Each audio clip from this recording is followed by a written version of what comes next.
Welcome back. I hope everyone enjoyed a good constituency week back home in your ridings. Exciting day for us here because we are starting something new for the first time in a little while. On commence quelque chose de nouveau, une étude à propos. Starting something new, a study on artificial intelligence.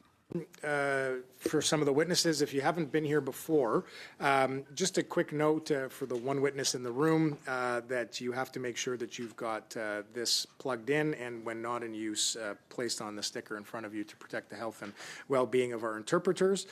Just to note that all of the tests have taken place as well. Colleagues, we're joined by 3 witnesses today. And just a quick note before I introduce them that we have dedicated the final few minutes of the second hour as previously negotiated to finish version 2 of the Defense Industrial Strategy report that we were working on from the previous week. So with us today, we have, appearing as an individual, David Duvenot, an associate professor of computer science. Now, Mr. Duvenot, in the past, I see names like this and I either say David Duvenot or David Duvenot, so you'll correct me if the francophone or anglophone version is the one you go by.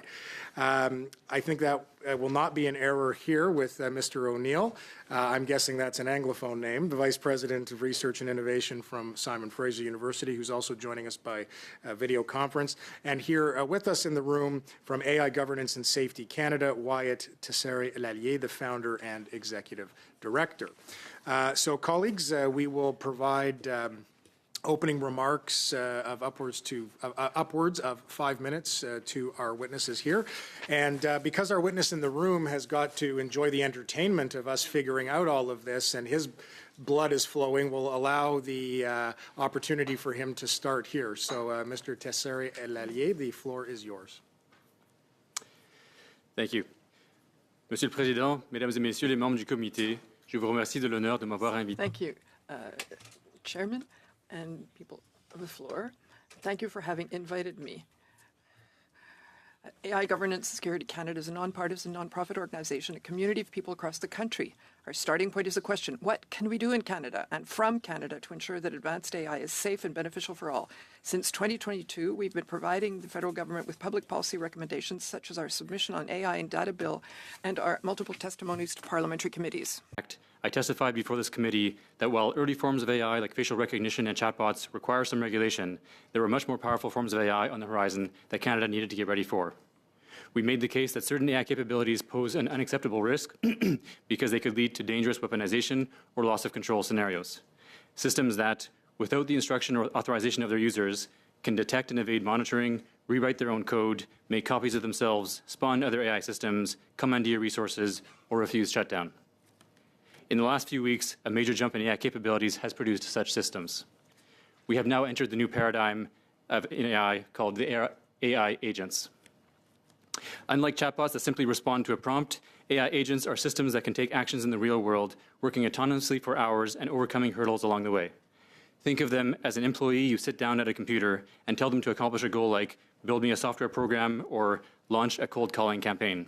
And they come up with a plan, navigate the files and tools they'll need, send and receive emails and phone calls, make and receive payments, and debug any issues they come across. Last week, we found out that hackers manipulated Claude Code to break into Mexican government systems and steal data on over 100 million people. The tool didn't just write code or perform odd tasks for the hackers, it planned and executed most of the sophisticated campaign itself. And now we're starting to see loss of control incidents. These include agents stealing passwords, harassing developers, and modifying themselves to evade shutdown in order to achieve the often mundane goals they have been given. Over the weekend, we found out that Chinese tech giant Alibaba produced an agent that, unbeknownst to their engineers, had created an elaborate hack to mine cryptocurrency for itself, despite being given a completely unrelated goal. These loss of control incidents are concerning because they are the precursors to agents that could permanently evade human control and act adversarially in ways we cannot detect or stop. This is why hundreds of leading scientists, business leaders, and policymakers are calling AI an extinction risk. So, what needs doing? In October, we published our white paper titled Preparing for the AI Crisis, A Plan for Canada. In light of this latest jump in capabilities, we now focus on 3 actions Canada can take. First, pivot to meet the AI crisis. AI development is now a national security emergency and needs to be treated as such. Given its impact on a wide range of files, success will require coordination across cabinet, parties, and jurisdictions. 2, spearhead global talks. AI development is global, and no country can manage it on its own. At Davos, Prime Minister Carney showed that Canada can lead. Our strongest card is to convene talks, propose solutions, and lay the groundwork for an AI treaty that the US and China might sign when they wake up to the crisis and realize they have no alternative. And 3, build Canada's resilience. Canada needs multiple lines of defense against weaponized and malfunctioning AI agent systems, including, first, prevention. Per our AI Data Act recommendations, capabilities that pose an unacceptable risk must be made illegal in Canada. This means you need to place an immediate moratorium on the latest generation of AI agents. Note that heads of Anthropic and Google DeepMind recently stated that they are willing to pause AI development if other companies do the same. 2, monitoring. Currently, governments have little to no visibility into AI agent populations or activity. This means the incidents that have been publicly reported are very likely just the tip of the iceberg. Ottawa needs to urgently work with AI companies, data centers, and internet service providers to gain a clear picture of what is happening on Canada's digital infrastructure. 3rd, defense capacity. Our national security teams need to rapidly develop defense strategies and containment and shutdown protocols to neutralize weaponized or malfunctioning agents. And lastly, emergency preparedness. We urgently need scenario planning and joint exercises to ensure readiness for potential large-scale attacks, corrupted communication lines, and shutdowns of critical infrastructure. To make a COVID analogy, the release of the latest AI agents is like that initial outbreak in the wet market in Wuhan, China. Most of the world is still unaware of its implications.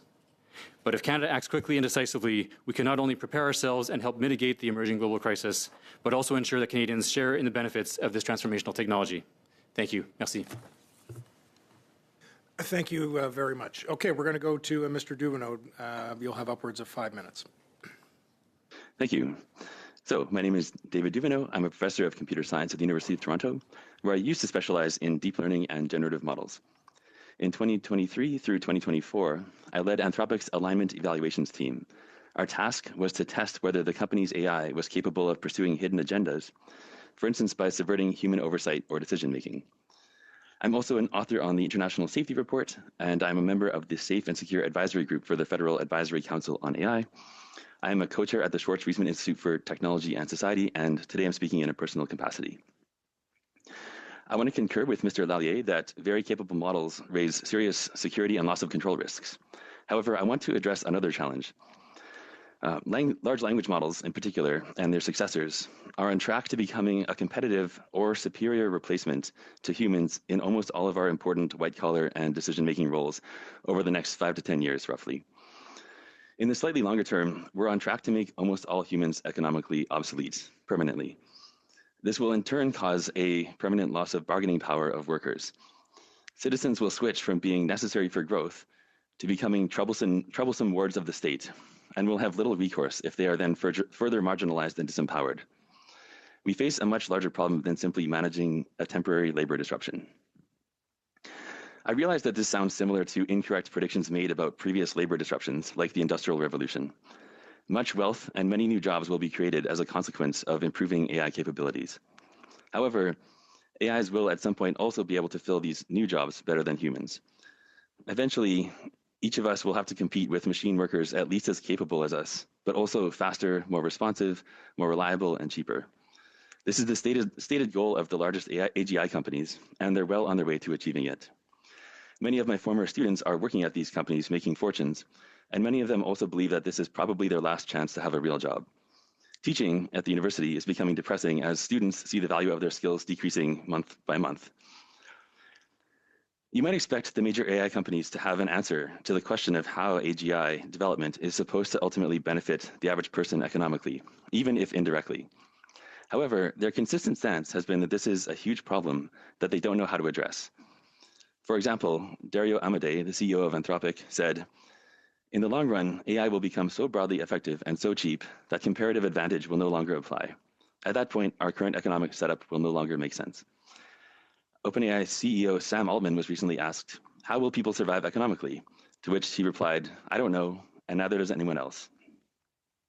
Over the past few years, I've systematically asked my colleagues in industry labs, research institutes, and other academic disciplines for any coherent vision of how our civilization could robustly serve human interests once we're no longer competitive. The only consensus is that the window for individuals to compete and contribute is closing. So what does this mean for you MPs?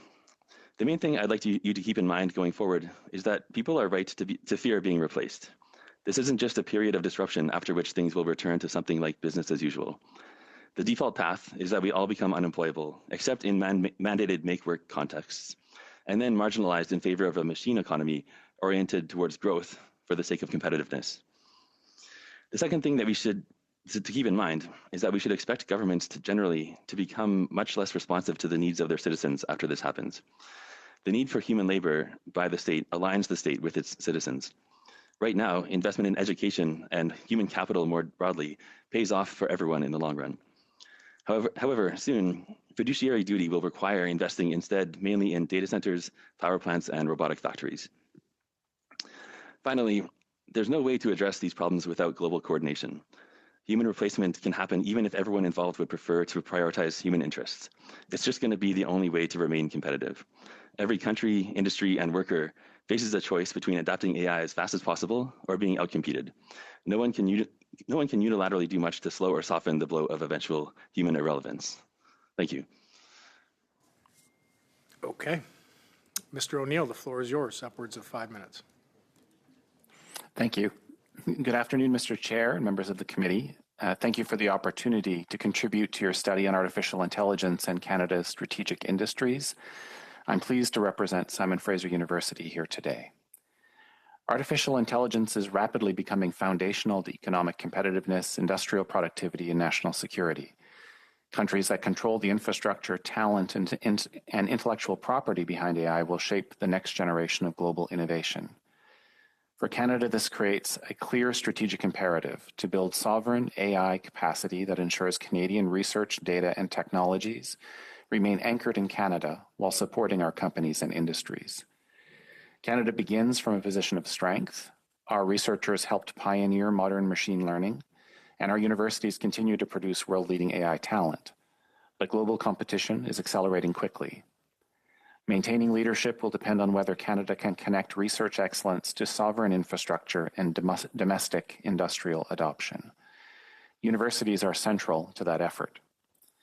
Institutions like Simon Fraser University operate at the intersection of discovery, infrastructure, and commercialization. We train highly skilled AI talent, host advanced computing infrastructure, and partner with Canadian companies to translate research into deployable technologies. At SFU, our innovation model brings together researchers, technology developers, startups, and industry partners to move innovations more quickly from discovery to application. This model is already supporting collaborations with Canadian industry partners, working to strengthen Canada's digital and energy infrastructure. For example, we are working with Bell and Hypertech to support the development of sovereign computing infrastructure and AI capabilities here in Canada.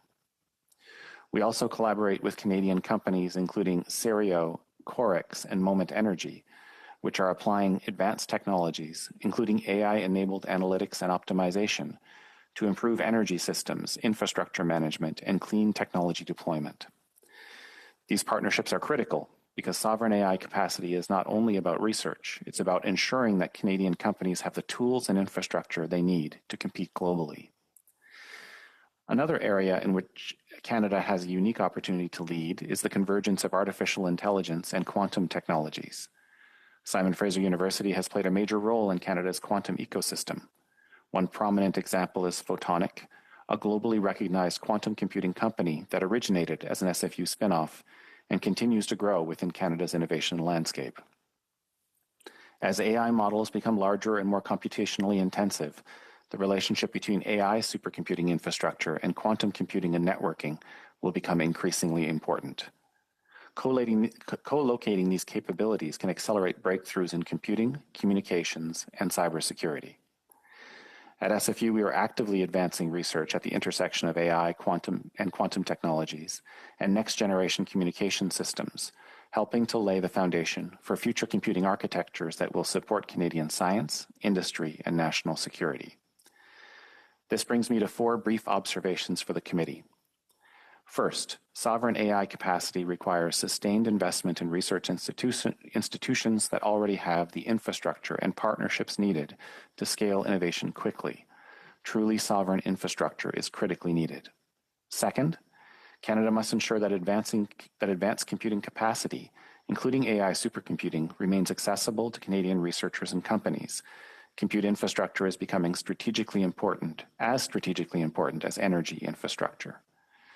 Third, Canada should leverage the convergence of AI and quantum technologies to build globally competitive innovation hubs anchored in Canadian institutions and companies. Fourth, the rapidly changing technology landscape requires a flexible, adaptable national talent pool. The post-secondary system needs to support graduate students who can adapt to a changing work environment. We must also provide opportunities for the workforce to upskill and retrain for new opportunities if we want to create conditions for success for Canadian companies. If Canada can align long-term investment, strong regional ecosystems, and partnerships with domestic industry, we have a real opportunity to lead, not only in AI research, but in the industries and technologies that will define the next generation of economic growth. Thank you again for the opportunity to appear before the committee, and I look forward to your questions.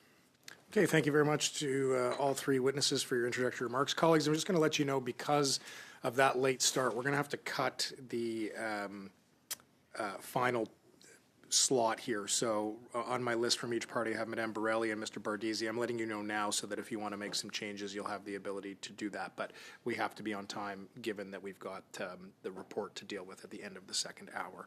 So I'll let you figure that out internally. But for now, Madame Dantra, the floor is yours for 6 minutes.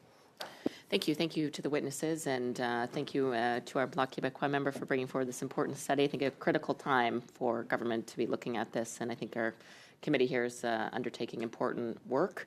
Excellent testimony, though a bit foreboding, I think, Mr. Chair, of what we've heard today. So, and obviously it's not a laughing matter, very serious matter, but I did want to clarify a few of the things to provide context, I think, for those who are watching and are interested in this.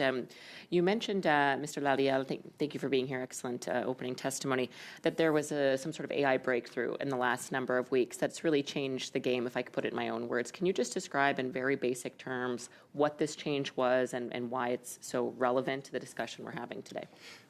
Yeah, absolutely. So very simply, up until now, we had AI that could talk. Now we have AI that can act. So in practice, I mean, we've had various forms of AI agents for many years, but because the technology wasn't there to make them useful, in particular because the technology wasn't there yet to have them actively think through situations on the fly, troubleshoot, and interact and use the tools of a computer, previous agents were very limited. And so what happened in the last 3 months, basically since December, was a jump in the base model capability, a whole new infrastructure like OpenClaw for which helps basically give control of a computer to an AI assistant agent.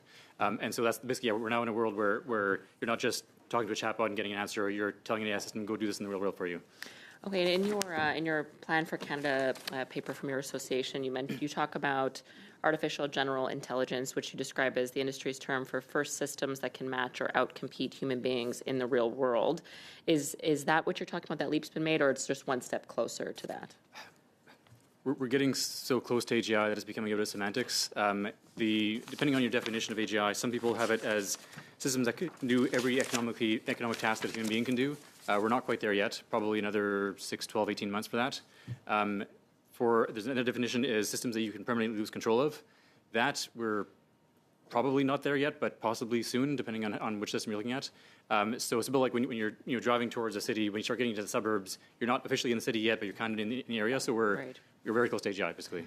And I wanted to speak about, you had mentioned sort of the national security risk on this. So applying these new developments with AI and thinking that AGI is just sort of around the corner. We're in the suburbs, we're not quite downtown.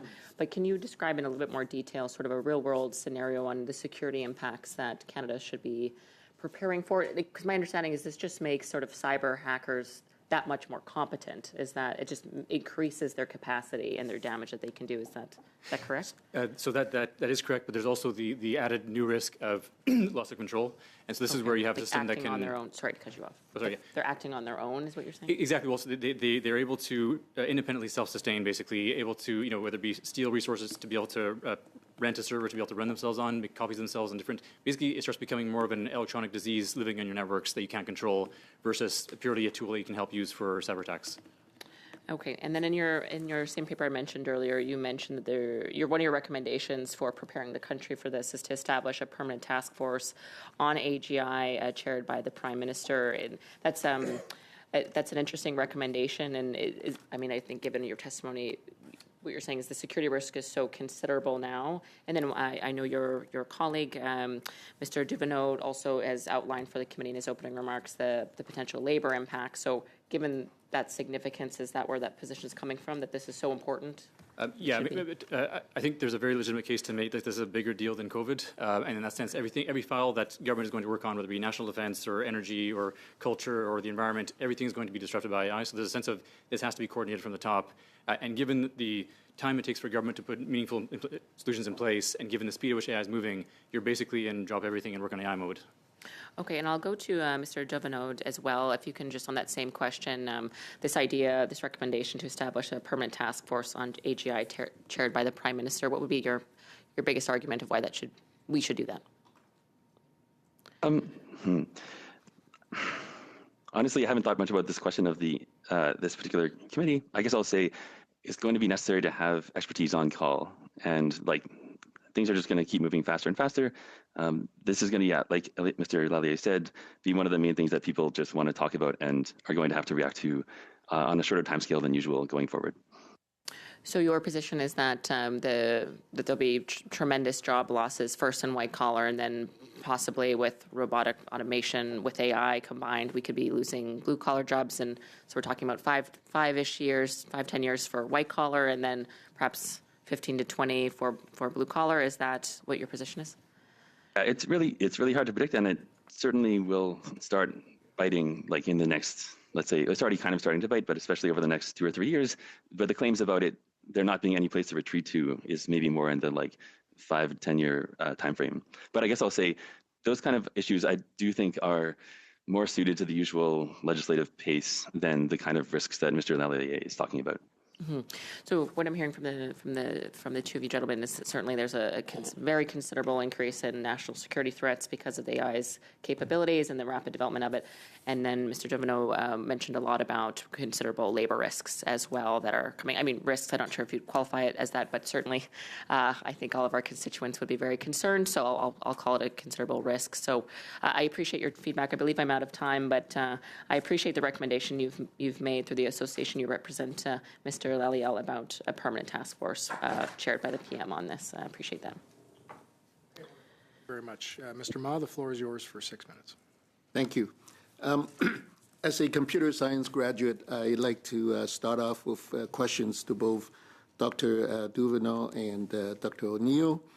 How are your institutions connecting with the industry, especially in terms of how you're utilizing the federal government funding in these research and development, and ensuring that while we're advancing the technology, but ensuring that public safety are at the heart of all these?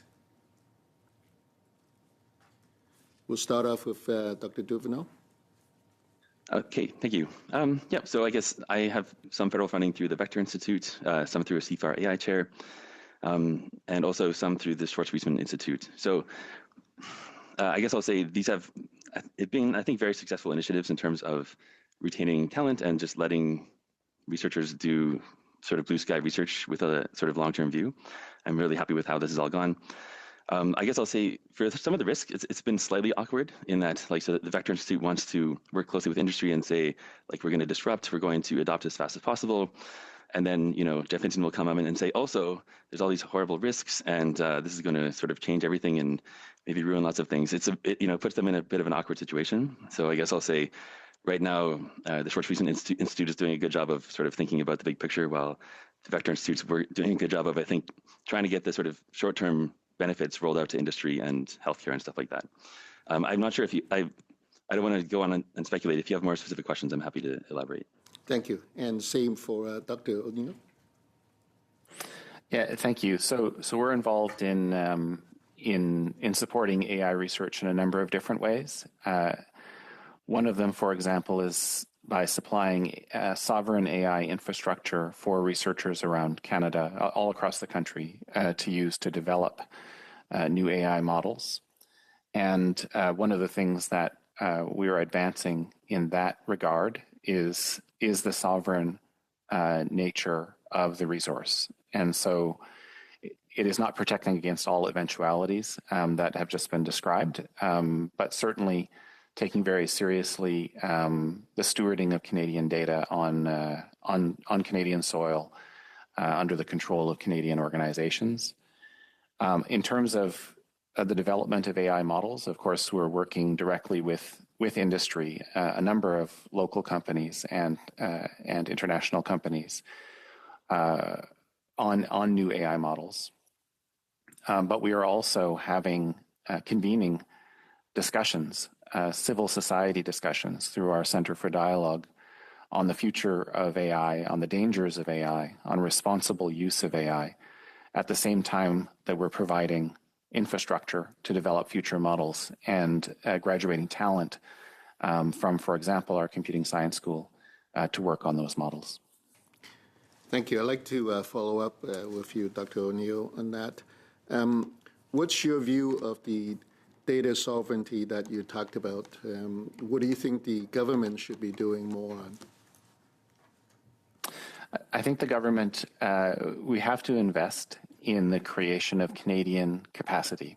And so right now it's the easiest thing for any company or any individual in Canada is to go to give over their data and to grab all of the advice from companies that are usually American companies, very large American companies with data centers offshore from Canada. And so if we invest in our own industry that we supply with sovereign compute and data capacity, then we can create alternatives to the American giants that currently control the industry. Thank you. My next question is for Mr. Lallier. You talked about critical infrastructure.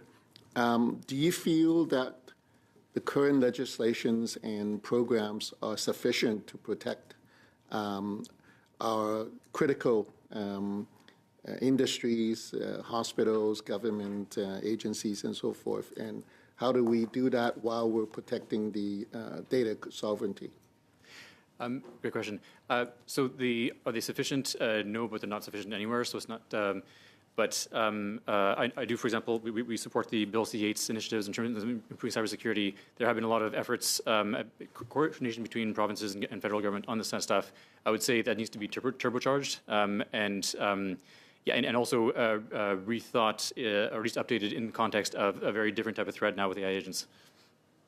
Thank you. And as far as data sovereignty and particularly about data privacy, do you feel that in general the industry and government are doing enough to educate the public about the danger of some of these AI tools out there, not recognizing that the data are actually going to be shared globally?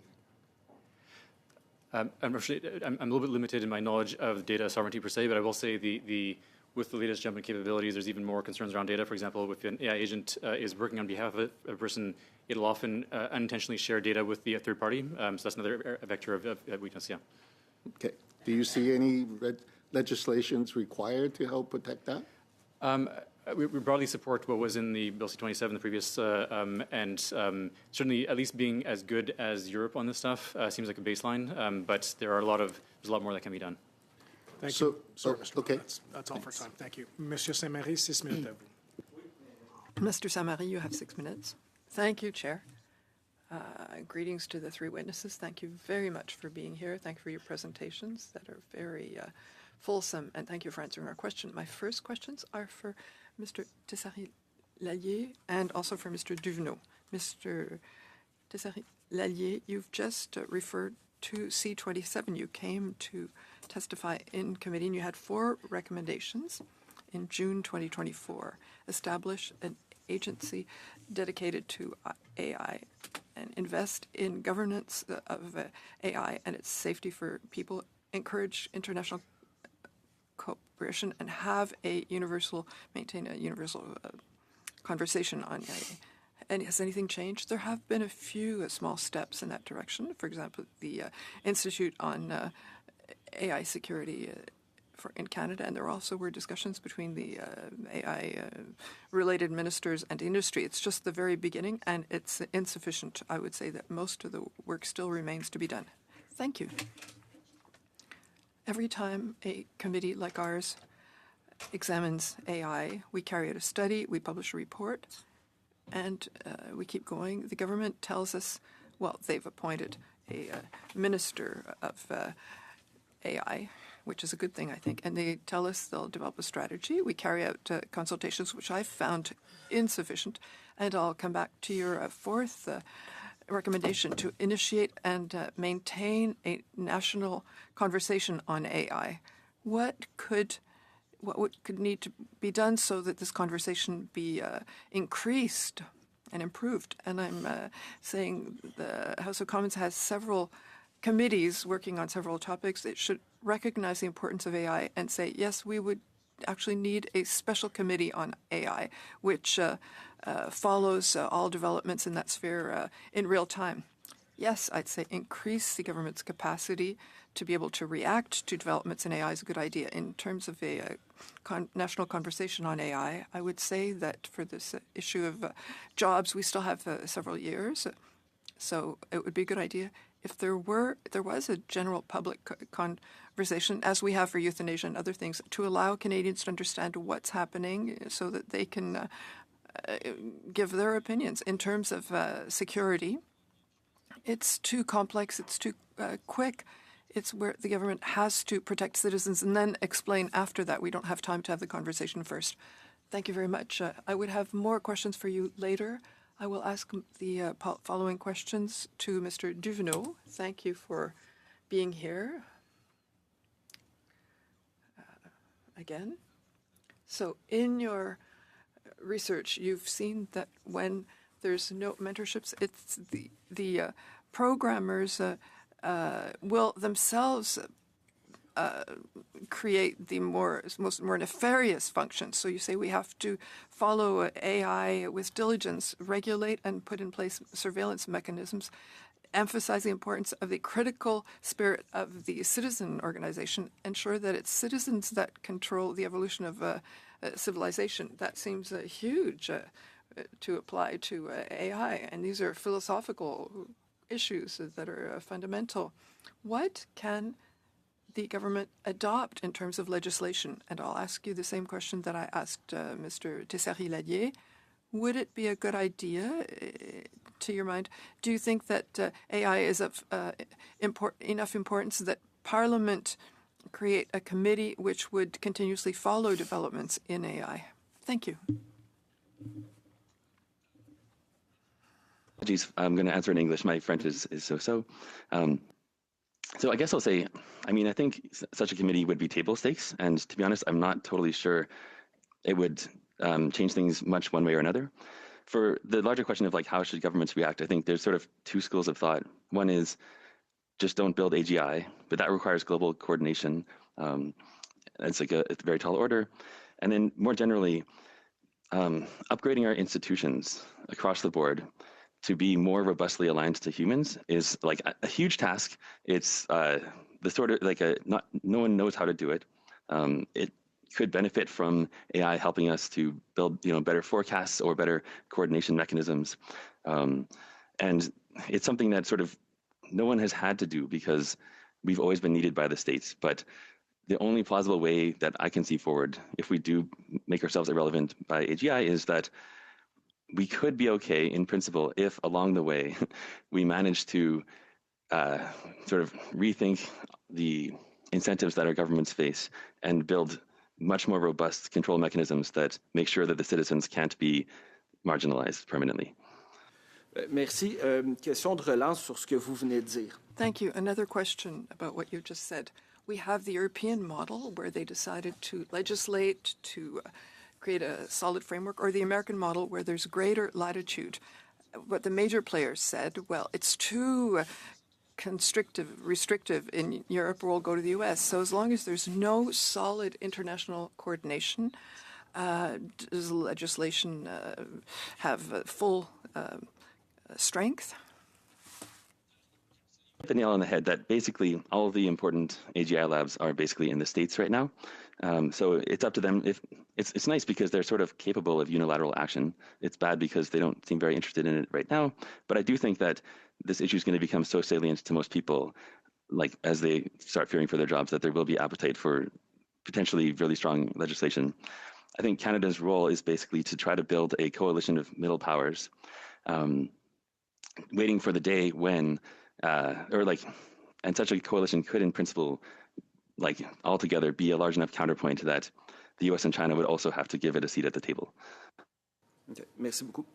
Merci, Monsieur Saint-Marie. Thank you very much. Thank you, Mr. Saint-Marie. Thank you, Chair, and thank you to the witnesses for being here today. Just to follow up on, I guess, what we've been talking about and what Ms. Dancho sort of led in with, we're talking about agentic AI. And Mr. Lallier, maybe just for clarity, so here we're talking about systems that are essentially digital employees, for lack of a better word, that can create other agents of themselves and like basically form their own task force. Is this correct?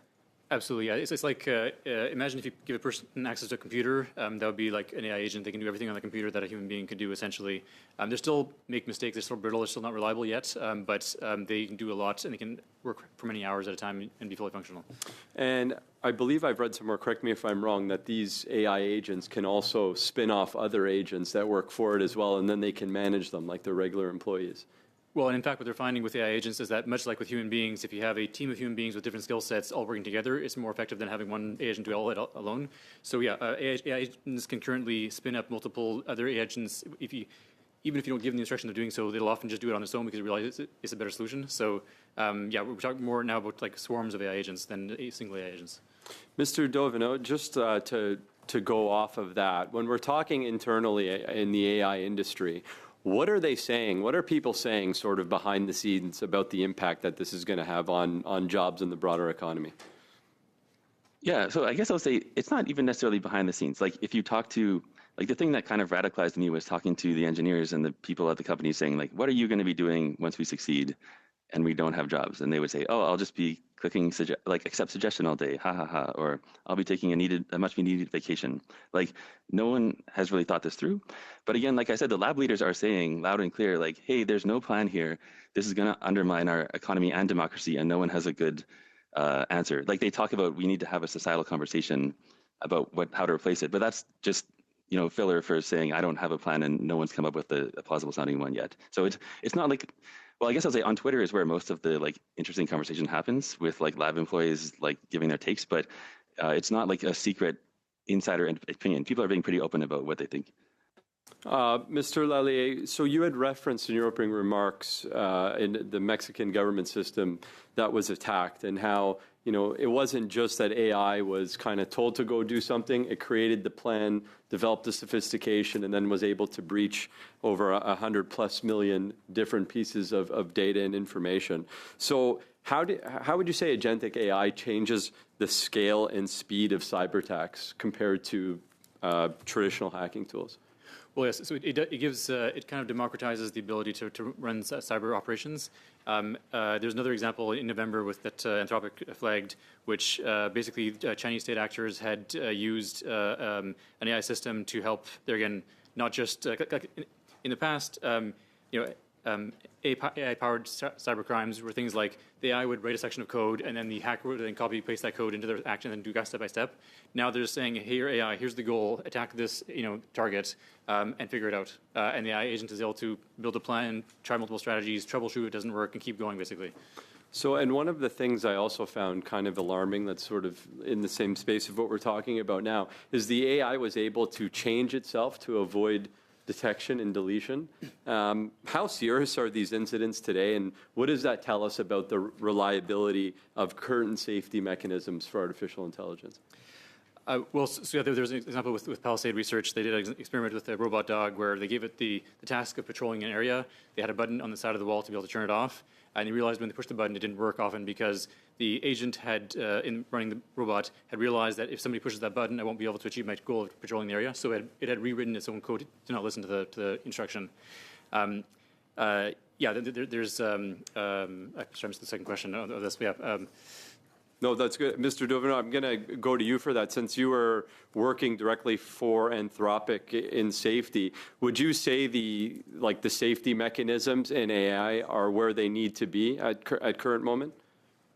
Well, so the short answer is yes for now, in the sense that we don't think that the current models are capable of doing the super galaxy-brained long-term biding their time to do some big takeover. But that is the plan, is to make them that smart. And I think we're probably, within 6 months or 18 months of models that can do this. I'm not saying it's going to happen in that time frame. This was a big crisis of sort of faith within the company, was that they had this responsible scaling policy, which I helped work on a bit. And the idea was that they would never ship a model that they couldn't prove was safe. However, they kind of realized they'd backed themselves from the corner, where they couldn't prove that the models were dangerous, but they couldn't prove that they were safe. If they unilaterally stopped, then they would just blow up the company for to no one's benefit. So they just changed that RSP 2 weeks ago to remove that provision. Yeah, so the point is that they know that they're entering this regime where they can't prove the models are safe anymore, but they also don't have a great plan for dealing with that. They wish that everyone could slow down, but that requires coordinated action. Thank you. Thank you very much. Mr. Baines, the floor will be yours for 5 minutes. I'm going to give then 1 minute to Monsieur Saint-Marie to follow up, and then that'll probably be everything. Go ahead, Mr. Baines. Thank you, Mr. Chair, and thank you to our witnesses for joining us today. I'm going to take my first question to British Columbia. Dr. O'Neill, you are a leader and key figure in national supercomputing initiatives, and I believe your testimony here is extremely valuable today. So with respect to Canada's ability to commercialize the work of research institutions, is there a role for artificial intelligence and supercomputers like CEDAR to support commercialization of academic research? Yes, there is. So right now in Canada, there are, of course, we're an economy dominated by small and medium-sized enterprises. Many of them do not have, a large AI division or the tools and the infrastructure needed to assess the technology, to develop their own adaptations of the technologies, and to move those forward to be competitive in the world. And so if we provide public supercomputing access to those small and medium-sized enterprises, we give them platforms on which they can develop their own solutions that allows us to be more independent of some of the international forces at play, even if right now it would seem that Canadian industry is quite far behind the Anthropics of the world in terms of developing our own tools. Follow up on something you mentioned there with respect to international markets. How do we compare more specifically? And can the supercomputer technology support ongoing R&D at our Canadian institutions? And just another part to that, if you could, what if we don't continue to invest and remain leaders in the AI space? Yeah, so currently we are not an international supercomputing leader. We're the only G7 country that doesn't have a top 30 in the world supercomputer in our jurisdiction, a public supercomputer. I think we need to simultaneously increase our supercomputing capacity, our public supercomputing capacity in Canada. And we need to do that while also creating platforms for Canadian companies and Canadian individuals to make use of that supercomputing capacity. If not, then we will be permanently beholden to the way technology is being developed in other jurisdictions, and we'll effectively have no choice if we want to be competitive but to turn over our data to those other jurisdictions to incorporate it into their products and then sell it back to us. Building on that again, so where is the promise right now? With respect to Canadian AI firms showing the most promise, which sectors, areas, healthcare, agriculture, if you can comment a little bit on that? I think there's a number of different areas in which we have competitive small companies. And so sometimes when people talk about competition, they start from a feeling of being defeated because we can't compete with the budget of Google or Microsoft or OpenAI. But there are many small companies that are doing applications of AI in agriculture, in healthcare, in mining, in lots of areas that are very critical to the Canadian economy. And right now, there's just a limit on how much those companies can grow and scale those applications. And so one thing I encourage people to do is, buy Canadian. So buy from those companies, be the first customer to allow those companies to grow their technology and their impact in Canada, and then sell to the rest of the world. Okay, and what should the federal government prioritize to support responsible AI adoption in Canada? Maybe if you can mention it, maybe a longer answer on this one needed, but what safeguards are needed to ensure responsible AI development and use? I agree with my colleagues that a cross-sector approach is needed. When you have a technology that can disrupt agriculture and healthcare and mining and other natural resource development all at the same time, it's difficult to have a conversation about how to regulate that when traditionally we regulate more in silos. So we do need regulatory thought. We need a societal conversation. And we have to somehow do that while remaining competitive and allowing the use of AI to grow in Canada and not shrink while we're working on the regulations. Thank you very much, Mr. Baines. Apologies, Mr. O'Neill, that's all the time we've got in that line of questioning. Monsieur Saint-Méry, je vais te donner 1 minute. Okay, merci. Je vais essayer de parler aussi vite. I'll try and speak as quickly as Mr. Tessari-Lellier. So the question will be for you. This morning on the radio, there was a Schwab-View who was talking about the importance of for Canada to develop partnerships with other countries, given the concentration of power in general AI in the U.S. and in China. Mr. Duvineau, also you referred to this. At the Ethics Committee, you raised the idea of having a treaty amongst countries to create a better framework for AI. Could you talk to us about that? Yes, I think the best card that Canada could play in this scenario, it would be in terms of foreign affairs to launch discussions on this matter. In terms of security, no country can protect itself against systems that are more intelligent than humans. Even the U.S. and China would need a treaty. So Canada, if we want to influence things in the IA sector, it's the first thing that we should be doing. Thank you very much.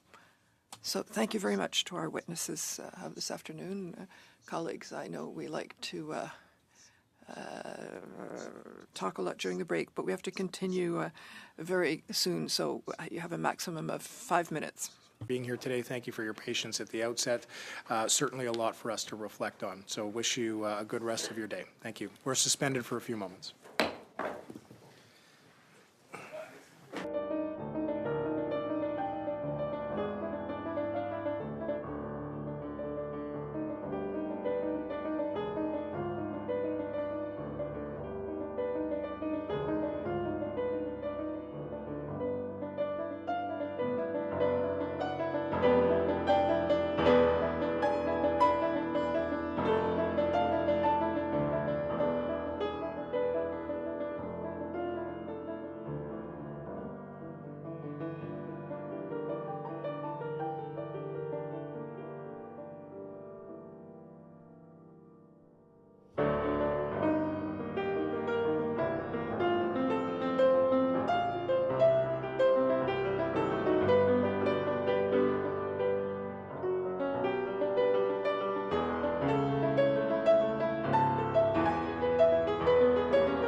With the second hour. Okay, colleagues, if we can bring conversations to a close, please, or outside the room, that would be great. We have three new witnesses to welcome to committee today, one joining us online, two here in person. Joining as an individual, James Elder, Professor, Research Chair, Human and Computer Vision, York University, Director, Centre for AI and Society. Teresa Scassa, the Canada Research Chair in Information Law and Policy, Faculty of Law, Common Law Section, University of Ottawa. And from Scale AI, Julian Bio, the Chief Executive Officer. It wasn't exactly an uplifting first hour of testimony, so I'll be curious to see where we go in the second. Witnesses, thank you very much for taking time to join us. Just a quick reminder, if you're in the room and your translation piece is not in use, to protect the health and well-being of our interpreters, please just make sure it's placed on the sticker in front of you. With that, I'm going to give the floor first to you, Mr. Elder, and you'll have upwards of 5 minutes in your opening remarks. The floor is yours. Thank you so much, Mr. Carr. Can you hear me? Yes, we can.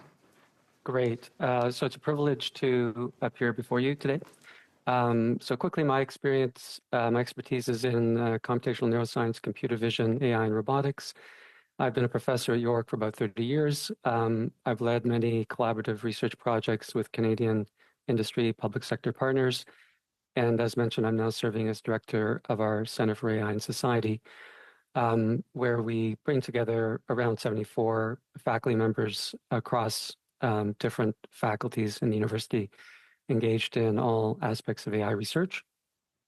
So I want to break my brief comments down into three categories: opportunities, risks, and regulation. So first, about opportunities, I think there are enormous opportunities for Canadian society and industry. As you know, Canadian researchers have been at the forefront of the research on core principles that underlie current AI technologies.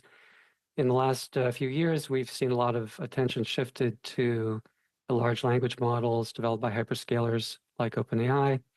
But I think now we're in a new phase of this AI revolution where we'll see more and more smaller and medium-sized businesses to large businesses reaping benefits from these very large-scale AI models. And I think there are very important opportunities for Canada in this regard. Many different application areas. I mentioned a few in my opening remarks, including construction, robotics for healthcare and senior care, smart cities, urban mobility, business process automation. So there are many ways I think the government of Canada can help Canadians to seize these opportunities. Some were mentioned in the previous session, including leading by example. So the government of Canada can be early adopters of Canadian AI technologies to improve business processes. We need to support post-secondary research and training, particularly directed toward the application and integration of AI into society. We could talk about the details of how to do that.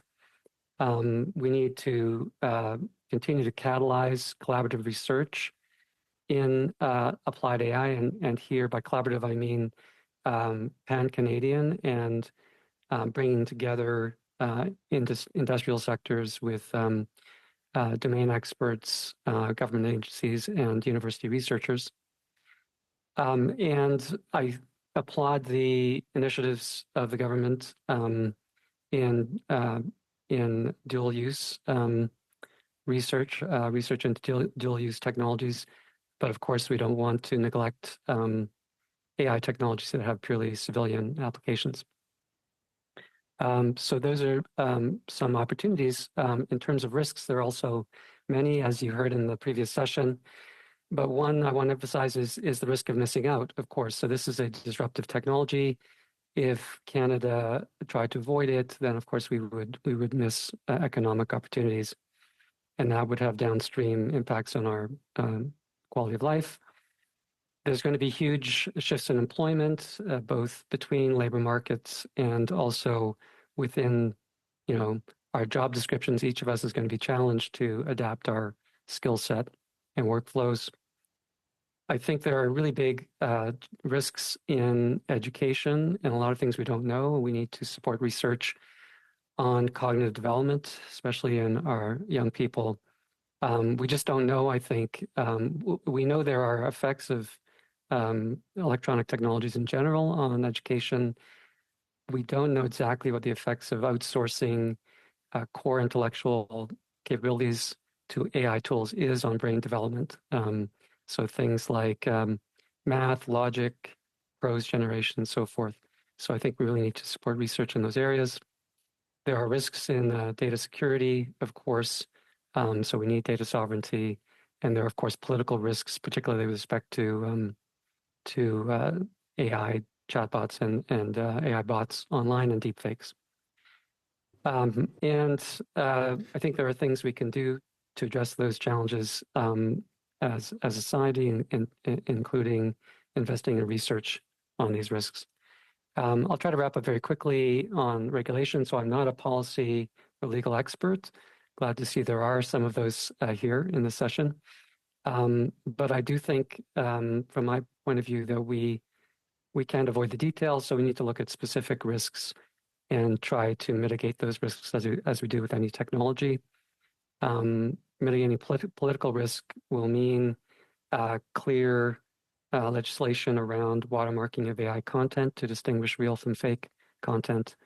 And above all, we need to protect data sovereignty. So we need to have the compute and data storage, secure data storage resources in Canada to make sure that Canadian data and IP stay within Canada.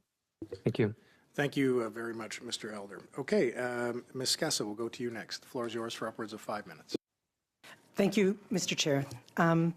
I'm a professor of law at the University of Ottawa, where I hold the Canada Research Chair in Information Law and Policy, and I work in the areas of privacy law and AI governance.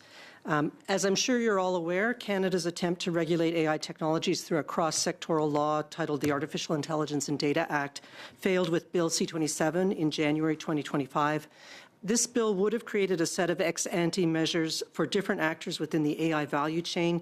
These were for only high-impact systems and would have required risk identification and mitigation, documentation, some public-facing transparency, and some data governance. The bill provided for limited and predominantly light-touch oversight. The bill was regarded as a broad, cross-sectoral AI statute, but it had important limitations. Although high-impact systems were initially undefined, proposed amendments from the minister sketched out a series of high-impact categories, mainly linked to human-oriented use, for example, the use of AI in employment, automated decision-making, the use of biometric data, and so on. This is so even though systems used in industrial and manufacturing contexts can bring with them serious potential risks as well. Of course, new categories of high-impact AI could have been added to the list by regulation over time. The application of the ADA was also limited to systems designed for use in interprovincial or international trade and commerce.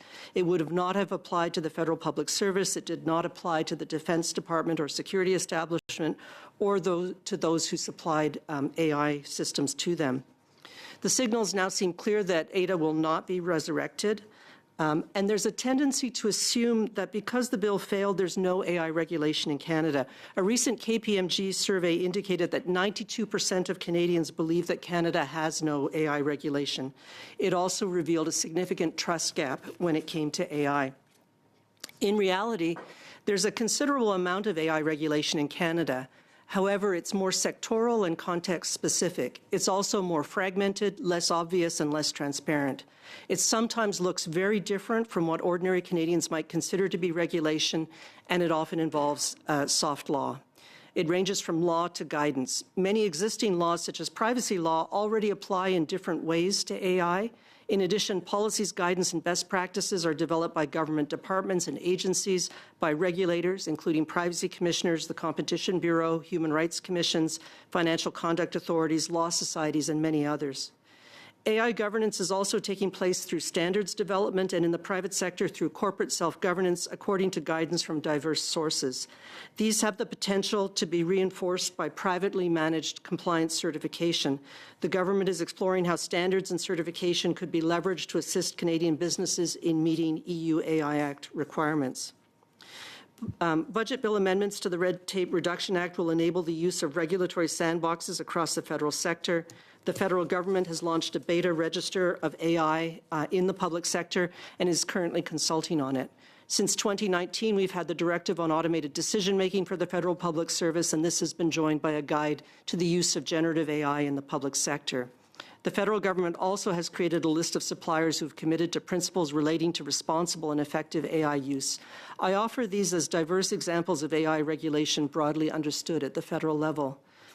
Other laws are contemplated or will be amended to address specific AI issues. We may see new online harms legislation, and a new privacy bill, when it's eventually introduced, will likely contain provisions related to automated decision-making in the private sector.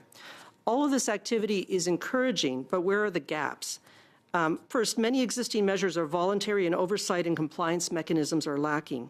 While guidance is important in early days, as things advance, public confidence will require oversight. There may also be the need in some contexts to make compliance compulsory. If oversight and compliance are left to existing regulators, commissions, or agencies, it's necessary to consider what legislative changes might also be required and whether regulators have adequate resources to fill complex, expanding mandates. Secondly, much of this regulatory activity is difficult to detect unless you follow closely. This undermines public trust. It's also particularly burdensome for small and medium-sized enterprises. A national coordinating body that ensures coherence, enables greater transparency, and promotes federal-provincial harmonization would be valuable. Such a role could also support public trust by serving an ombuds function. There must be ways for Canadians to surface their concerns about AI systems in both public and private sectors. And thirdly, if approaches are piecemeal and sectoral, then so too will be law reform. It would be useful to map what reforms are needed or contemplated, a clear AI governance strategy. Such a roadmap was not part of the AI strategy consultation. Thank you, Mr. Chair, for this opportunity to address this committee, and I look forward to any questions. Thank you very much, Ms. Casa. Okay, and Mr. Bio, the floor will be yours for up to 5 minutes. Monsieur le Président. Merci beaucoup, Monsieur le Président. Thank you very much, Chair. I'm Julien Bio. I'm General Director of SkillAI based in Montreal. And as SkillAI, where artificial intelligence and high-impact technology fuel sustainable prosperities for years to come. And our mission is really to ignite a new area of growth for Canada, one propelled by empowered industry, collective innovation, visionary champion, and strengthened sovereignty, so that Canada shapes a future-ready economy grounded in its own value and assets. By fostering the growth of Canadian champions that build, deploy, and retain intellectual property at home, we need to ensure that the economic value created by AI remains anchored in Canada. Through its co-investment model, SkillAI helps domestic companies scale, attract private capital, and compete globally, while ensuring that Canadian innovation benefits Canadian workers, regions, and industries first. We act as the engine that connects ideas, industries, and investments to build a resilient, global, competitive AI ecosystem. There's a geopolitical imperative there, which is building Canada's technological and economic sovereignty. Because artificial intelligence has become the new front line of global competition. It's no longer a technological experiment, but a strategic determinant of national power, prosperity, and democratic autonomy, defining which countries control innovation, productivity, and security, and which retain the freedom to design their own economic and social path. The world's leading economies, the US, China, Europe, have already made AI the cornerstone of their industrial and defense strategies. This global shift makes Canada's technological and economic sovereignty a geopolitical imperative. Without control over these technologies shaping tomorrow, even democratic nations risk losing their capacity to decide for themselves. The imperative rests in two intertwined foundations. First of all, the technological sovereignty. Securing Canada independence by mastering the critical capabilities, data, compute, and algorithm that underpin every modern economy and every democratic institution. Without control of these assets, Canada risks dependence on foreign infrastructures and systems that may not share our values and governance principles. Homegrown AI is now essential to protect our institution privacy and democratic integrity. On the economic side, capturing the massive value creation now shifting toward AI. Over the next decade, artificial intelligence will redefine global GDP pools, productivity, and trade competitiveness. The countries that invest early in building sovereign AI capabilities will not only safeguard their independence, but also generate the wealth, jobs, and exports that define the next economic era. Failing to act means ceding prosperity and agency to others. Canada built AI science and inspired the world, but in 2025, sovereignty measured no more by research output, but by control over the technologies that power institutions and industries and the ability to transform them into prosperity and influence. AI-based technologies now determine the resilience and independence of healthcare systems, the autonomy of defense and cybersecurity, the productivity and resilience of national industry, the emergence of quantum application that will define the next technological frontier.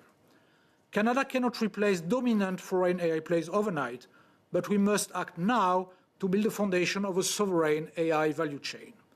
Our reliance on foreign infrastructure cloud providers, hardware manufacturers, and software providers will not disappear immediately, but with a clear vision and decisive action, we can achieve strategic independence, allowing Canadian AI champions to grow, export, compete, and lead. This is not spending, it's investing in securing Canada's future. With world-class AI talent and a strong innovation ecosystem, we must take ownership of our AI identity. Foreign investment can accelerate, but vision and control must remain controlled by domestic hands.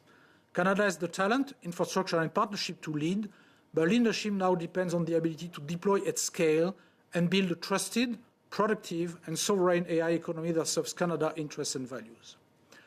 We have the ability to create a sovereign AI value chain. By 2030, if we create and deploy and export Canadian innovation while anchoring its value domestically.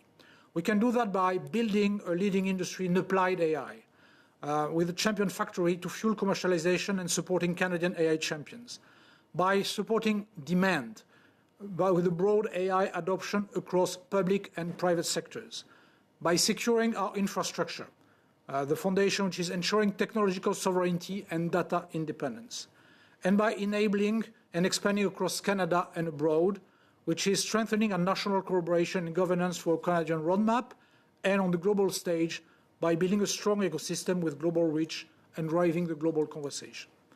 So that's really the vision we want to push at Scale AI. We are here to help, and obviously we are very honored to be there. We'll be very happy to answer all your questions. Thank you. Thank you, Monsieur Biot. Okay, colleagues, we'll enter into our first round of questions. Mr. Falk, the floor will be yours for 6 minutes. All of our witnesses for your presentations here today. It's very informative. Mr. Elder, I'd like to begin with you. When you identified risks, the first one you talked about was missing out. And certainly from an opportunity perspective, that is a risk. I suppose it's either we can get on board or get out of the way, I suppose. And but you also talked a little bit about the security and about deep fakes and all that. How significant a concern is that from your perspective? Well, thanks for the question. Yes, I think it's very significant data security, because data are the lifeblood of AI, right? So not only are there security issues from the point of view of political security, data privacy, and so forth, so societal concerns, but it's also intellectual property, right? It's valuable. And so I think we need to pay attention to both of those dimensions of data security. So that I don't see any conflict between our economic objectives there and our social objectives. I think they're going in the same direction.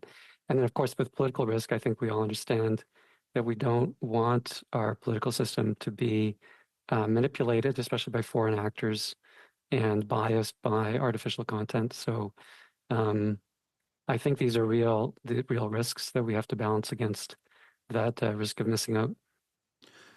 Several years ago, you had talked about the deep learning models failed to capture the configural nature of human shape perception. What's your perspective on that today? Well, thanks for the deep research. I appreciate it. So my lab has been one of the labs globally trying to understand aspects in which AI systems diverge from human cognition. And I think that's important if we're going to integrate these systems into decision-making that, might involve an integration of humans and machines, or just autonomous machine decision-making. So, right, so we've seen some very significant divergences in my field of expertise, which is visual perception and cognition. Interestingly, those gaps have diminished a little bit with advances in AI, but they're still significant. And so I think we need to support research in that domain and all domains of AI perception and cognition, because otherwise we will not have systems that are consistent with our way of seeing problems, and at least we need to understand those differences. Thank you for that. Yeah. Okay. Dr. Scaswell, I'd like to also ask you a few questions. During the iteration of C-27, you were quite critical in your comments on the due diligence that was done prior to that piece of legislation. Can you give us specifics where you felt the due diligence had been lacking or where the government had not done proper consultations? I think that the AI and Data Act, when it hit the scene in June of 2022, it was unexpected by industry, it was unexpected in academia or civil society. It just appeared on the scene. Now, there may have been some behind-the-scenes consultation and discussions that took place, but there was no public consultation beforehand. And I think that is significant because consultation does a number of things. One, it engages the public. And on a topic like AI, the more we engage the public, the better. There's a lot of talk about AI literacy and the importance of literacy, and I think that plays a role in AI literacy. But it would have also helped to explain, I think, the government's very particular approach to AI governance, which was explained 9 months later in the companion document that came out. So I think that lack of consultation was a problem in getting the message across, in building literacy and building trust, and I think it caused or created a number of conceptions and misconceptions about the bill that made it very difficult to move forward with it. In our previous panel, we heard from Dr. Lalali that we now have agentic AI, which can self-preserve and self-perpetuate. How do we regulate that? That's a really good question. No, I'm asking the question. Yeah. I mean, I think this is one of the challenges with AI. It is moving so quickly that it's very difficult to keep up with it. And it's also very difficult in the early stages to understand what the problems, risks, and challenges are going to be. And so this is something perhaps we're going to have to get used to. Generative AI was also created this significant disruption. The ADA was introduced in June of 2022. Generative AI was publicly launched in November of 2022. And so immediately the bill was not prepared for generative AI. And now we're looking at agentic AI and the challenges it's going to bring. When you got concerned where your computer was going, you just pulled the plug. Apparently that doesn't work anymore. It's not going to work in the future. Do you have any suggestions how we can address that? Yeah. Well, there are a lot of different approaches to take, and I think that many Canadian companies are moving slowly and carefully and cautiously, and there are also other companies that are going full steam ahead and moving fast and breaking things. And I think those are typically located in other countries and are planning to reap enormous benefits from it. So I think we're also caught in that position as well. Not all agentic AI is going to be bad. Okay, thank you. Thank you very much, Mr. Bardisi. The floor is yours for upwards of 6 minutes, sir. Thank you very much. In this session, we've been hearing a bit about the cutting-edge innovations and also, on the other hand, the potential for displacement. But there's lots of spaces in the middle that create, I think, opportunities for workers, for a wide array of players in the labor market to participate in the potential benefit from AI, to have their work augmented. And so I wanted to start with Monsieur Belot, with just some feedback from you about what kinds of companies that are in the Scale AI universe that might be in that key middle segment, that they're not necessarily developing cutting-edge innovations, but they're not creating products that are purely about labor displacement. Thank you. And that's obviously at the core of what we try to achieve at Scale AI, meaning we are, for most companies and almost all companies we help since inception, there are companies that have labor issues, not enough people basically to deliver what they need to deliver. And none of the projects we funded had a job displacement. All the projects we funded help companies actually do more with the labor they have. And it's true because we focus on something which is improving business processes. And in these improving business processes, we are really here to augment what companies can do with the resources they have. So basically, to do much more with what they have, or to do much, much more with more resources. We never had a case of funding where we had companies asking us to do the same with less people. Because today, there's a real concern in every part of every industry sector about lack of resources. It's true in every region in Canada. And so AI is really seen by companies as a way to achieve more with the resources they have. And we're not talking here about very sophisticated AI, meaning something I want to mention in this committee is everybody talking AI has always in mind robotics on one side and large language model or agentic AI on the other side. But AI is also very simple things like machine learning, operation research, and 90% of the projects we funded at Scale AI were about these technologies. Actually, generative AI happen now on specific content management or marketing management issues, but most of these technologies most of the projects use traditional, I would say, AI technology, the one that Joshua Bengio, Geoffrey Hinton, and Richard Sutton invented 30 years ago. And they are already providing a lot of productivity gains. So even when we think about regulating AI, obviously, we have to look at different type of AIs and different approach depending on... Et juste pour poursuivre le fil un petit peu, est-ce que vous pourriez... And to go along in the same vein, could you share some examples of businesses in your ecosystem that are examples of what you're speaking about? We help businesses of various sizes and varied sectors too. I'll give you some examples. It's always something that happens in winter. All planes must be de-iced, and so there's Aeromac company, which is a specialist, and this company used AI to optimize the quantity of glycol used to de-ice planes. It doesn't seem like a lot, but there's a double impact. It saves on costs, it rationalizes expenses, and it's also helpful for the environment because there's less glycol being used. So that's a concrete example.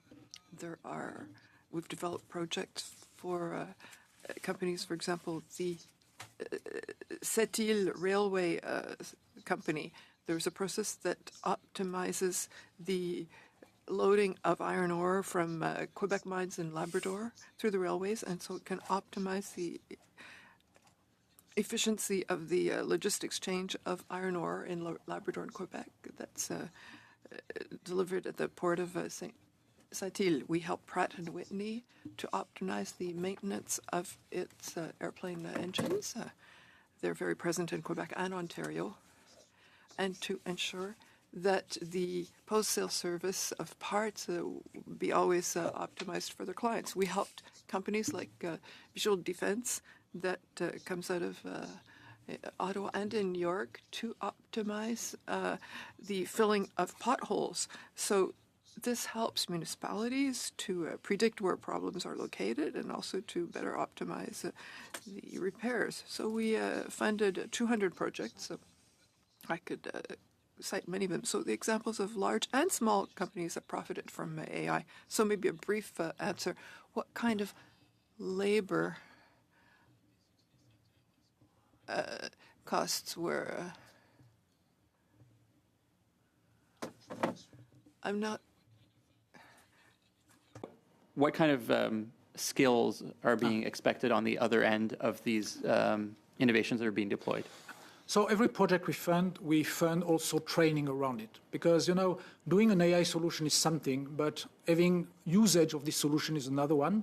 And usage is really about training people, change management approach, and that's what we try to fund. At the same time, we fund the development of the solution itself. Just to Professor Scassa, just a quick question. Thank you for the very extensive and rigorous explanation of the kind of journey of AI regulation more recently in Canada. We sometimes hear from either hyperscalers or multinationals that AI regulation itself can scare off an investment. And I just wanted to know if you had a view on that claim.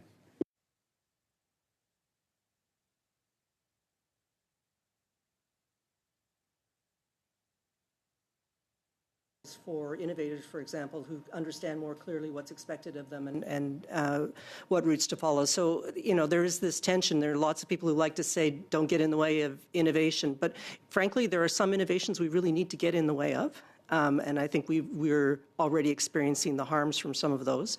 But there are other ones where regulation may simply make it easier for the innovators to know where and how to act.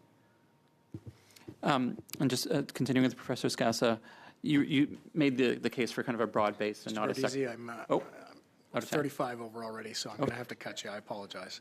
Monsieur Saint-Marie, 6 minutes à vous. Mr. Saint-Marie, you have 6 minutes. A microphone, please. The microphone is not turned on.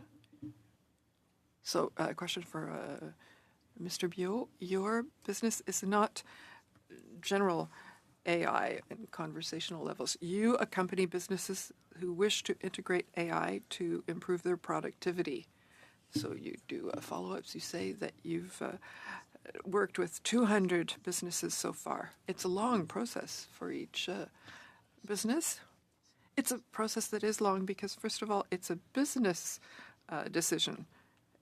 AI is just a tool, and so business has to, before integrating AI, think about their own business practices and processes and see where there's productivity gains and where's the ease of implementation, and to identify processes to be transformed that have the greatest potential but also that are the easiest to transform.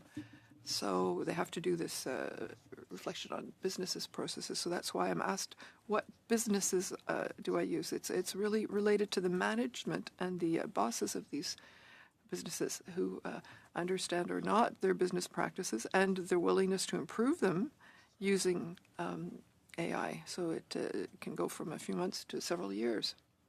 So a few months ago, we saw a study on productivity, how to increase gains in productivity for businesses in our economy. I think you're presenting a solution that's very important. The process is long. When you invest in a business, it mobilizes the resources, the funding resources for one.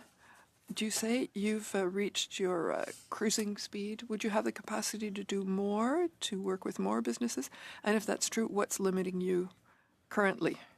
Well, we've been in existence for 7 years. I think we've hit cruising speed.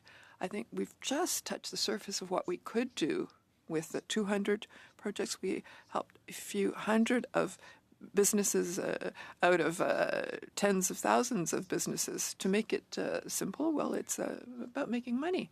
We could be doing 10 times more processes over the 5 next years. So it's really a financial limit. It's also an issue for us to collaborate better with provinces. We had a beautiful collaboration with the province of Quebec. We could do that with provinces who are starting to become interested in AI. So these are crucial ingredients for us to accelerate development.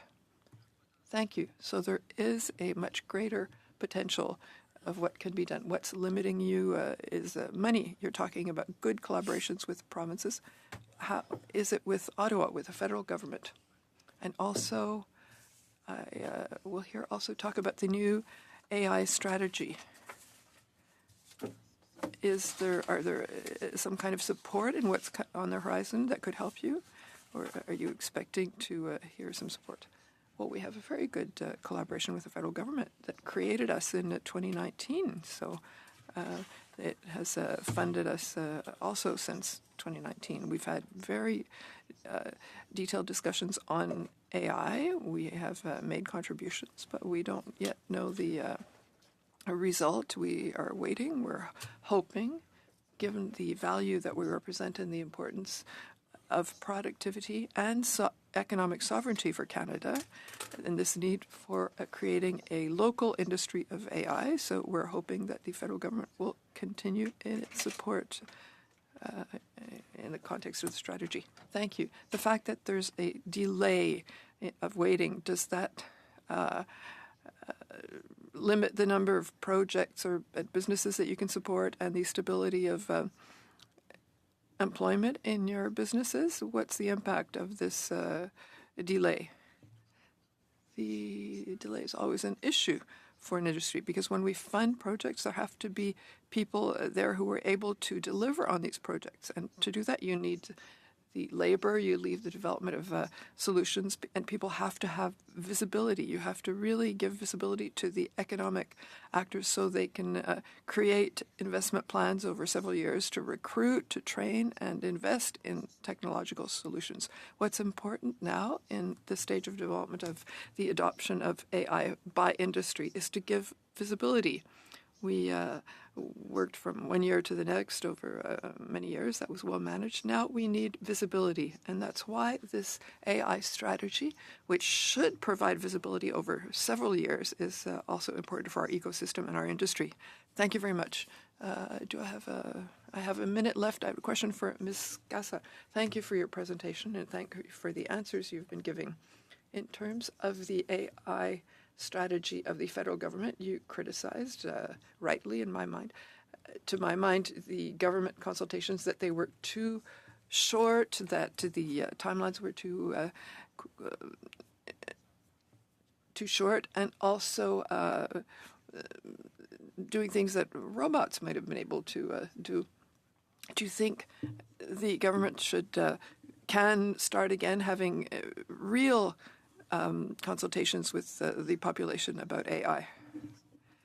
I think that there are reasons to move forward with the strategy because we've been hearing there is an element of urgency here, but I think the conversations with Canadians have to continue at the same time in several forums in different ways.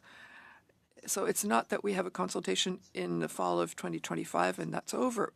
We have to continue to have consultations and educating and having the public participate. Thank you very much. I'll have more questions at the next turn. Thank you, Mr. Samari. Unfortunately, here again, we don't have a lot of time left. We'll go to Ms. Borelli, followed by Mr. Baines, followed by, again, a minute for yourself, Monsieur Saint-Marie, puis c'est-tu parce qu'on a besoin de continuer? And it's because we have to continue with our report. Ms. Borelli, the floor is yours for 5 minutes.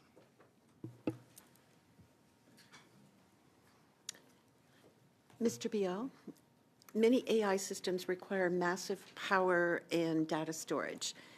Is it true that most of the computing and data storage that Canadian companies use today are owned by large multinational firms, which are primarily based in the U.S.?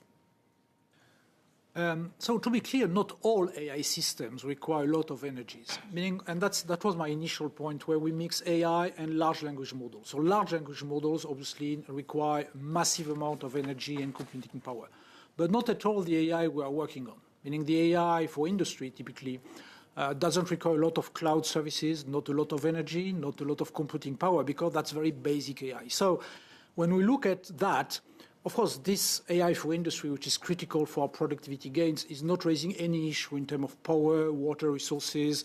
Foreign players can be absolutely hosted in Canada with very limited computing power. When we talk about large language models, obviously, aside of Cohere, most of the players operating here are hyperscalers, and that they are the one requiring a massive amount of energy.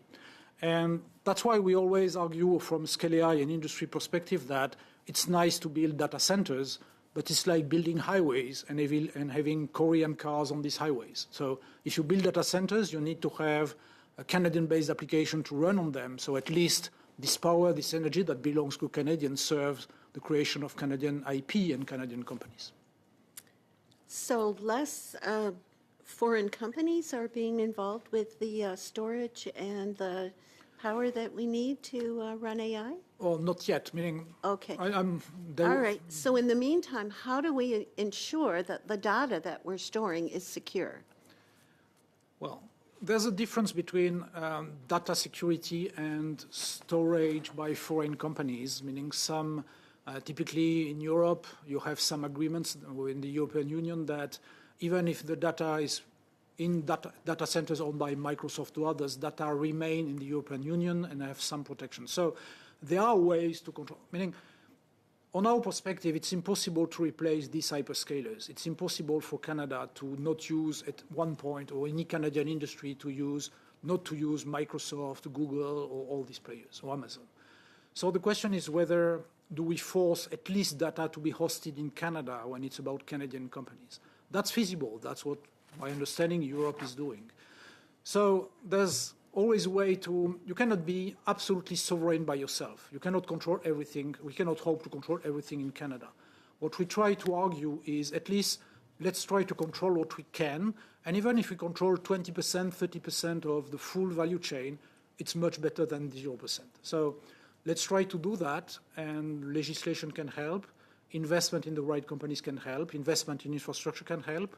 But it's a sum of actions that will help Canada being more sovereign than it is today regarding AI control. Thank you.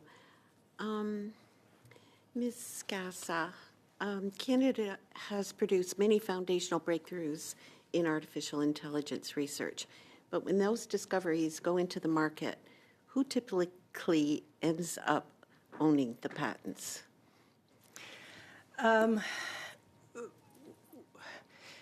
I mean, it will depend on, I mean, I think one of the challenges that Canada has faced is that that even if a Canadian company begins by owning the patent, that patents can be sold or transferred, that companies can be sold. And so we often see our startups snapped up by larger US-based companies. And there are a lot of issues around, I'm not, you know, the patent side is not really my forte, but there are a lot of issues around ownership, management of patents in the Canadian context.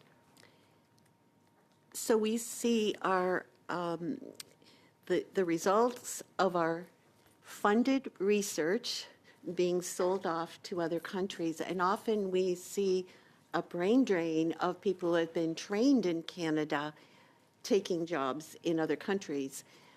Is there something that the government can do that can keep companies here and keep our educated students who have graduated here rather than have them go elsewhere?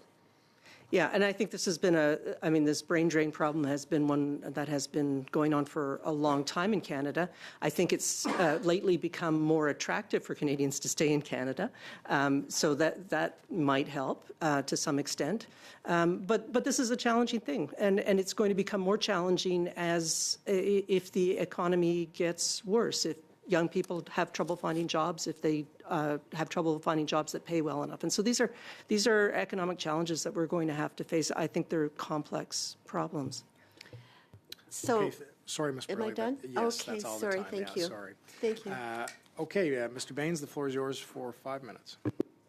Thank you, Mr. Chair, and thank you again to our witnesses for joining us. I'm going to go to Dr.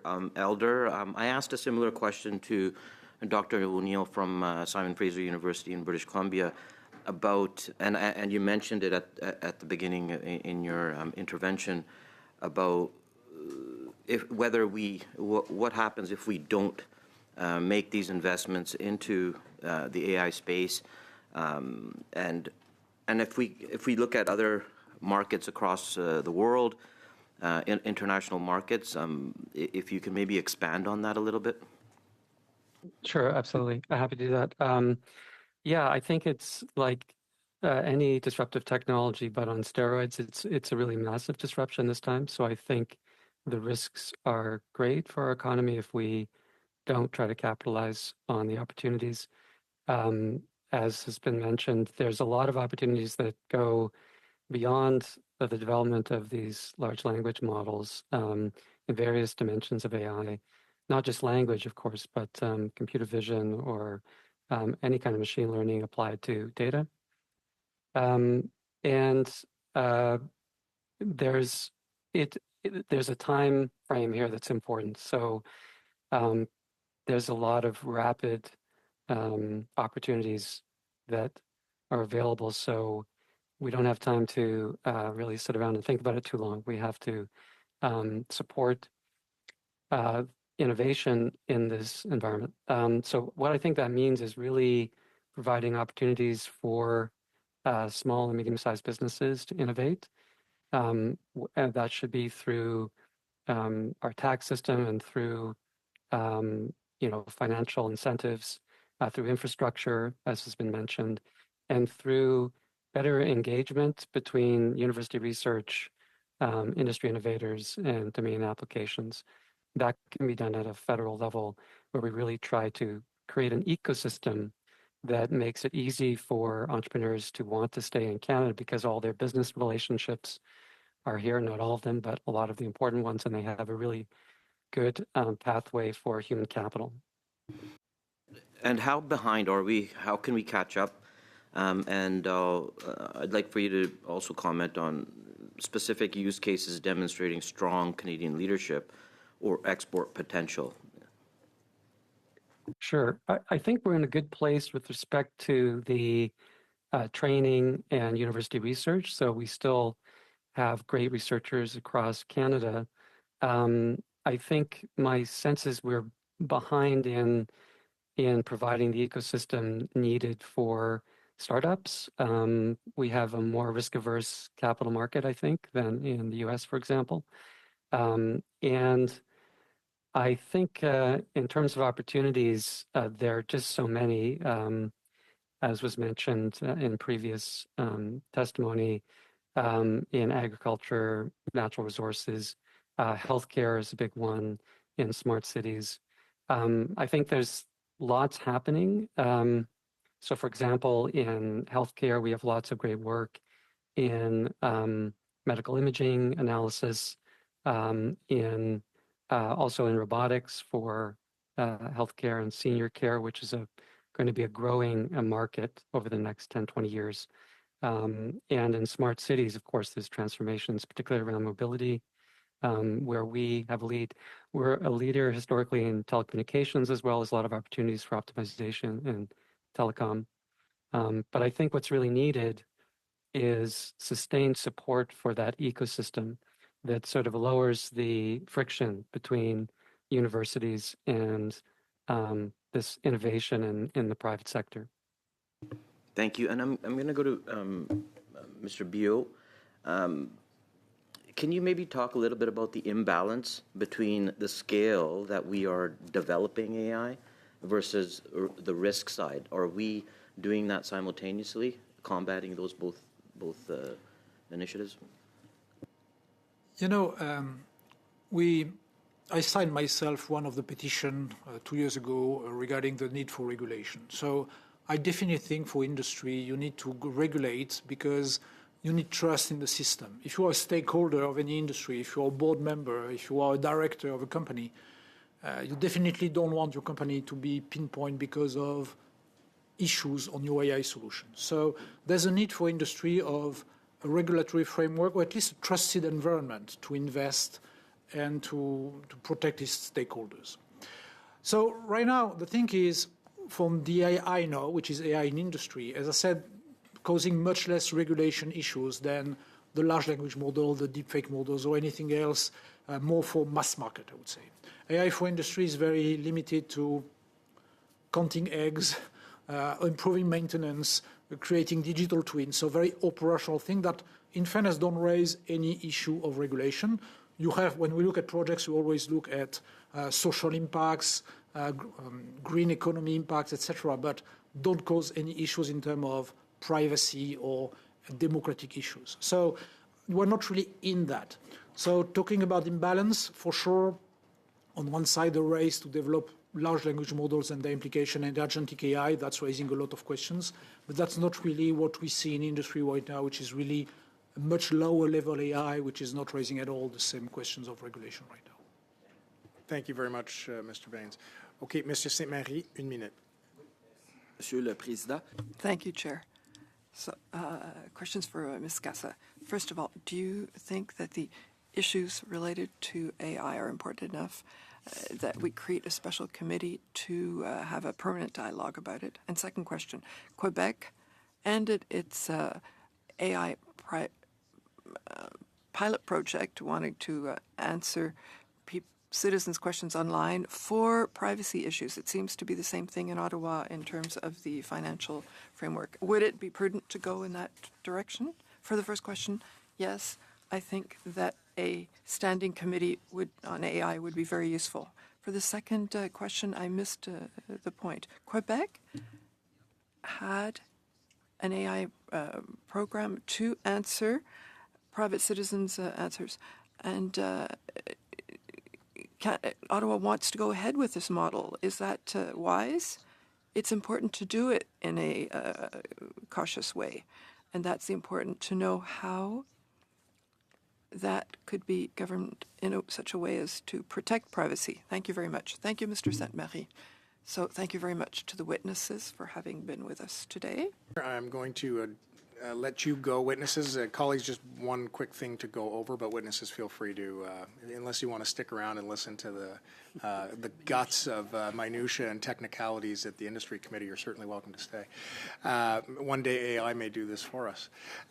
So we were going to look at the defense industrial strategy, but it sounds like there is a point of discussion I think that Madame Dancho is going to raise with colleagues just about the potential for the inclusion of a couple of more recommendations. And given that we're already at time today, what I would suggest is that Thursday's meeting, we simply cut, as we were aiming to do today, but we started late due to the technical difficulties. We simply cut the last round of questioning, which will save us 15 minutes or so. We might need a little bit more. We'll ask for a couple of additional resources just for 5 or 10 minutes, and that will give us the opportunity to finalize everything. Does that work for everyone? No one's got, I'm just looking around, like if you have something right at 1 o'clock on Thursday, you may want to just chat with your teams to see if you need 5 or 10 minutes worth of replacement, but we should be okay. Good? Okay. Alors, c'est correct, Gabriel? Okay. All right. Good job, everyone. It was a very interesting start to this study. Meeting adjourned.